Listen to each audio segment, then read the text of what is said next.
I thought I'd made a slide for this one, but clearly I did not.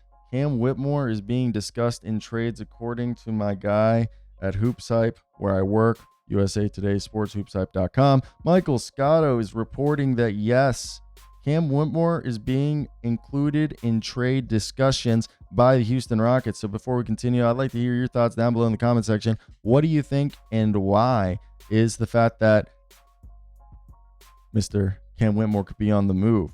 Personally, I think it's more so along the lines of a player like Cam. You don't want to figure out the extension, and his representation is probably wanting them to send him to a team that will figure out his extension and give him more opportunity, as I think he doesn't fit the team's timeline, even though he's been a part of this team for a few seasons. So the exact report is going like this. Houston Rockets swingman Cam Whitmore has drawn trade interest from the Chicago Bulls and the Denver Nuggets, among others. And this was, of course, before the Isaac Okoro acquisition. To me, if it's Chicago, they would probably eat his salary or send a salary that is a non-guaranteed that a team like the Rockets would be able to get off of. Now, Cam Whitmore, what has he done so far in his career? He's a high-scoring, a guy who I think could play the big two, the three. He's more suited at the three and even small ball four. And so far in his career, this is someone who's had 2 NBA seasons. This was his second year in the NBA. In 98 games, 5 starts, he's averaged 45% from the field almost, while shooting 4 3-point attempts on 35.7% from 3, averaging just under 11 points per game, just under an assist a game, 3.5 assists a night with a little over half a steal a game. Now, last year, he did average 9.5 points in comparison to 12.3, but his shooting percentages were basically the same. But one thing I did want to point out was his per 36, again, was greater last year, but he was still, again, per 36, a 20-point per game scorer, about 21 this year, 24 last year.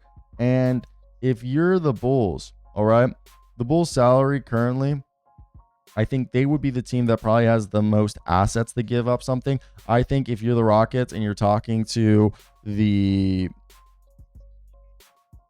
team that I believe that could be interested in the Denver Nuggets, it's probably Peyton Watson, maybe Dario Saric thrown in there for monetary reasons, and then they would cut Dario Saric. But if this is the Bulls actually being interested in Aaron Holiday, what would that take? Man,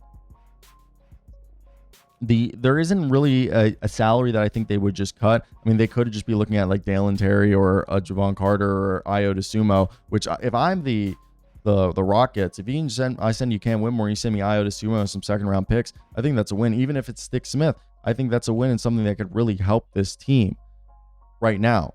Now, if you're trying to find a young guy to replace him with that could give you some upside, I think that is a Payne Watson, who you would just do a Payne Watson for Cam Whitmore swap. Yeah, Payne Watson costs a little bit more, but Payne Watson has like a little bit of Aaron Gordon rim protection, weak side rim protection in his game, can be a 1-4 defender who has some offensive scoring chops, where Payne Watson over the last few seasons has been a guy who has averaged, I know this year was a little bit different than the year before, but this year he averaged 8 points a game in his third season, and he shot 47% from the field, 35% from 3, best year in terms of shooting numbers. And if you look at his per 36, I know those aren't like a great indicator of like how they'll scale up, but it gives you at least an idea of what could potentially be possible. And someone averages about 12 points a game. That's for his average and for this past season. 2 assists a night, about 6 rebounds a game and a steal a night, but 2 blocks. He's like one of the better, shot blocking wings in the NBA. And that's something that I think a team like the Rockets would really like.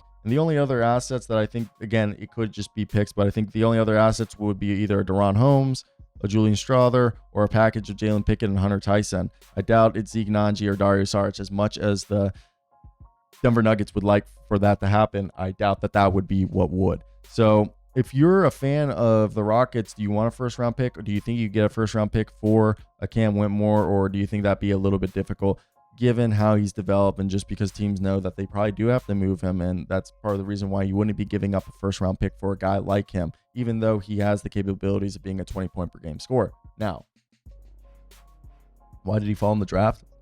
His knees are bow-legged or similar. Like, the way I was told was the likelihood of him being a player who reaches his second contract or finishes his second contract as a productive player, was the probability due to his knees was less likely than most organizations would want. So that is the T on that.